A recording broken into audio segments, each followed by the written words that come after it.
नमस्कार, मैं हूं अशोक वर्मा। आप देख रहे हैं टीवी20 न्यूज। टीवी20 न्यूज पर खबरों का सिलसिला लगातार जारी है। बने रहिए हमारे साथ।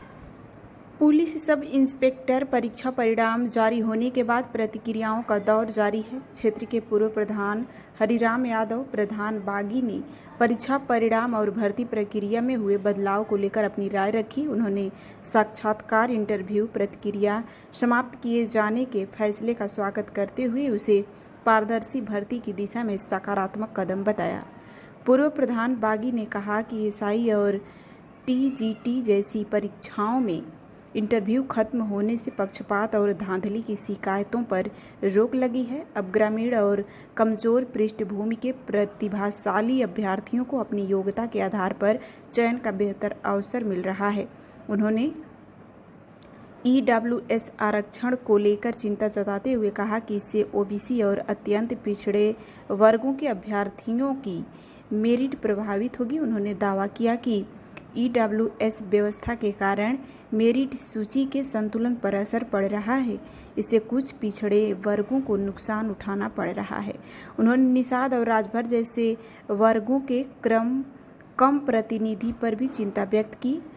पूर्व प्रधान ने कहा कि समाज के नेताओं को राजनीतिक बयानबाजी के बजाय युवाओं को बेहतर शिक्षा और प्रतियोगी परीक्षाओं की तैयारी के लिए प्रेरित करना चाहिए। उन्होंने अभ्यर्थियों से आरक्षण के तकनीकी पहलुओं और क्रीमी लेयर के नियमों को समझते हुए पूरी मेहनत के साथ पढ़ाई पर ध्यान केंद्रित करने की अपील की है। सबसे पहले भी अपना परिचय दीजिए, क्या नाम है, कहाँ के निवासी? तो भाई साहब, हमारा नाम हरिराम यादव, प्रधान बागी नाम से हम जाने जाते हैं। इसी अतरौलिया क्षेत्र के रहने वाले हैं, पूर्व प्रधान हैं। बागी जी, जैसे कि पुलिस दरोगा का रिजल्ट आ चुका है, आपके लड़के भी यूपी में दरोगा की परीक्षा पास किए, कुछ नियमों में बदलाव लाया गया है। क्या उस बदलाव को आप क्या देखना चाहेंगे? किस तरीके से आपके लड़के ने तैयारी की और इस समय जो बदलाव आया है वर्तमान समय में लड़कों को क्या फायदा होगा, किस तरीके से वो तैयारी करें, इसके बारे में बताइए। ये जो आपने सवाल किया, बहुत सकारात्मक पहल हुई है। आज गूगल के माध्यम से जो देखा गया कि एसआई के वैकेंसी में साक्षात्कार खत्म कर दिया गया, यह कमजोर छात्रों के लिए बहुत अच्छी पहल है। और हम समझते हैं कि जो साक्षात्कार खत्म कर दिया गया है, चाहे इसमें चाहे टीजीटी में, इससे जो हमारे मोस्ट बैकवर्ड के विद्यार्थी थे उनके लिए बहुत अच्छा हुआ। क्योंकि बार बार ये जो है क्लेम लगता है, एलिगेशन लगाया जाता है कि साक्षात्कार में पक्षपात कर दिया जाता है।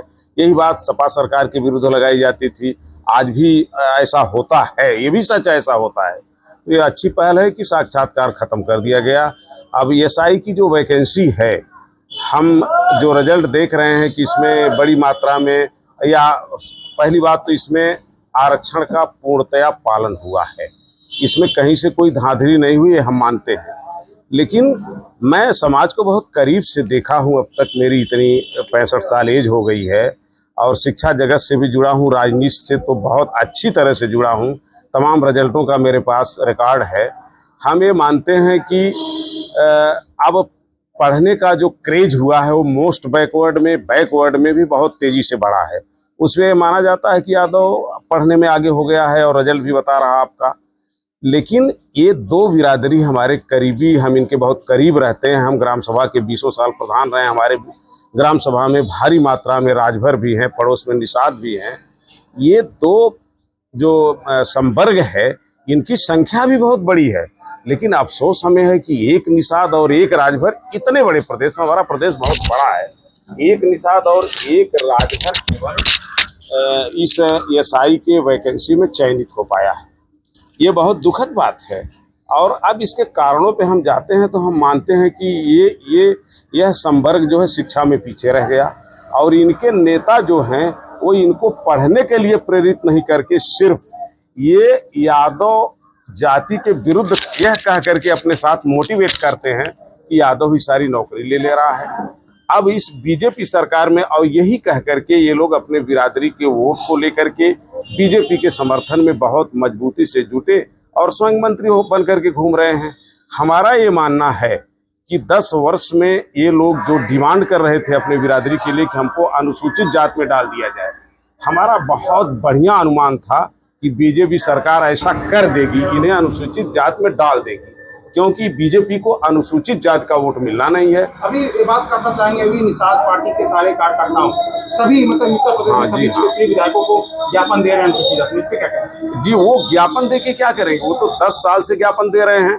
अब उनको ऐसा नहीं करना चाहिए। अब उनको आरक्षण की जो कमजोरी हो रही है, जैसे ये सच है कि ईडब्ल्यूएस से आरक्षण को कमजोर कर दिया गया और एक वर्ग को खुश कर दिया गया कि हमने ईडब्ल्यूएस दे दिया, उनका लाभ हो रहा है। तो ये लोग जो अब लड़ाई लड़ रहे हैं बीजेपी के फ्रंट से, उनके मंच से जो लड़ रहे हैं, ये गलत हो रहा है। अब इनको अपने बैकवर्ड फ्रंट पे आ जाना चाहिए, क्योंकि 10 वर्ष में इन लोगों ने नुकसान किया। उदाहरण के लिए मैं बताना चाहूंगा कि राजभर और निषाद का अगर लो मेरिट का विद्यार्थी रहा होगा तो उसकी जगह पे अब वो लोग जो ईडब्ल्यूएस लिए हैं उनकी मेरिट लो होकर के इनकी मेरिट पे आ जा रही है। सच ये है। अन्यथा ये जो एक की संख्या में राजभर निषाद भाई हुए हैं, ये कम से कम 10-20 की संख्या में हो गए होते यदि ईडब्ल्यूएस नहीं रहा होता। जो आप बता रहे हैं ईडब्ल्यूएस और भी आरक्षण के बाद, क्या वो आगामी जो भी प्रतियोगिता परीक्षा होगी, क्या उसमें भी इस तरीके से लागू होगा, नुकसान होगा? हाँ, बिल्कुल नुकसान होगा। अब जैसे आप टीजीटी ले लीजिए, अगर लो मेरिट पर, जैसे लो मेरिट पे शेड्यूल आता था, अब सामान्य की मेरिट शेड्यूल के बराबर आ जा रही है। तो ये कहाँ से टिक पाएंगे? कमजोर जो मोस्ट बैकवर्ड के लोग हैं, कमजोर टिक नहीं पा रहे हैं। अब इनको अपने साइड पे आ जाना चाहिए, जहां से इनकी फ्रंट की लड़ाई है बीसी की। अब ये पढ़ने लगे हैं तो या तो दे बीजेपी, इनको ला करके बराबर पे रखे का मतलब शेड्यूल में ही डाली होती। लेकिन ये सच है कि बीजेपी शेड्यूल में भी नहीं डालेगी, कोई परिवर्तन नहीं। अब इनके नेताओं को ये आशा छोड़ देना चाहिए। और एक बात मैं और आपको बता देना चाहता हूं, यही यादव के विरुद्ध भड़का करके वर्मा और मौर्य को भी भड़काया गया था। लेकिन जब बीजेपी सरकार बनी है 2014 में, तो इसने एक सामाजिक न्याय समिति गठित किया। मैं ऑन रिकॉर्ड की बात बोल रहा हूँ।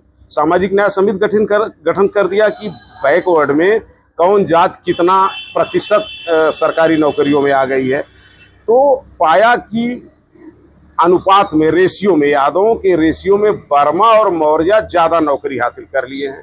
जब ये समिति की रिपोर्ट सरकार के सामने आई तो उसको ठंडे बस्ते में रख दिया गया। सवाल ये है कि वर्मा और मौर्य, ये दो बिरादरी यादव के बाद सक्षम है पढ़ने में, सच है। ये वापस आ गई, सपा के समर्थन में आ गई, भाजपा के विरोध में खड़ी हो गई। और राजभर निषाद चूंकि ये कंपटीशन में नहीं है, इसलिए इनको आरक्षण, ईडब्ल्यूएस, क्रीमी लेयर जैसे महीन बिंदुओं का, सूक्ष्म बिंदुओं का सम्यक अध्ययन नहीं है। ये लोग वही अभी इनके नेता बरगला करके रखे पड़े हैं। तो इसका मतलब पिछड़ी जात के लोगों को और ऐसी जात को नुकसान हो रहा है? हाँ, बिल्कुल नुकसान। और इतना ही नहीं है, ये जो राजभर और निषाद के नेता लोग स्वयं मंत्री बन के घूम रहे हैं, ये पूरे बैकवर्ड का नुकसान कर रहे हैं, पूरे बैकवर्ड का नुकसान कर रहे हैं। अभी आरक्षण तो ये आपको एक वैकेंसी की और पुलिस वैकेंसी निकाली जा रही है, लाखों टीचर की वैकेंसी को दावे पड़े हैं। वो आती तो 50% दोनों वर्ग का, सामान्य का भी लाभ होता, बैकवर्ड का भी लाभ होता। अगर ये लाखों नौकरियां नहीं होगी तो इस देश में होगा क्या? प्राइमरी से माध्यमिक विद्यालय बंद कर दिए जाएंगे छात्र संख्या के अभाव में। तो ये लगभग 40 लाख के टीचर कहाँ जाएंगे? ये उसमें तो आधे सामान्य के होते, आधे बैकवर्ड के होते। तो बीजेपी के मोहब्बत में सामान्य अपना भी नुकसान कर रहा है और हमारा भी नुकसान कर रहा है। और जो हमारे मोस्ट बैकवर्ड के कम पढ़े लिखे हैं, ये अपना भी नुकसान कर रहे हैं और पढ़े लिखे वालों का भी नुकसान कर रहे हैं। आप देखिए, प्रजापति जाति है, निषाद की अपेक्षा कितनी कम है, फिर भी वो 35-40 दरोगा हो रहे हैं। गौड़ कितनी कम हो, 27 दरोगा हो रहे हैं। आपके सामने लिस्ट है। पाल कितनी कम संख्या में, पाल जिन्हें गणेरिया कहा जाता है, अन्य उनका नाम रखा जाता है, वो लगभग मेरे ख्याल से 40 के करीब हुए हैं, 36-40 हुए हैं। लिस्ट तो आपके अंदर देख लीजिए। इसी तरह से अन्य जातियां जिनका कहीं कोई संख्या नहीं है, वो भी 10-20 की संख्या में। लेकिन जिस जात को, स्पेशली निषाद जात को, जहां मंत्री जी कहते हैं हमारे पास झौगा भर वोट है, और कुछ लोगों के पास पौवा भर वोट है, तो पौवा भर कहाँ चले जा रहे हैं और झौगा भर एक निषाद। मैं तो बहुत बधाई दिया हूँ उस निषाद नौजवान को जो एसआई का क्वालिफाई किया है। मैंने कहा, मित्र तुम अपनी बिरादरी में मील के पत्थर हो, अब तुम्हें देख करके बिरादरी के नौजवान मोटिवेट होंगे और अपनी पढ़ाई को तेज करेंगे। Thank you.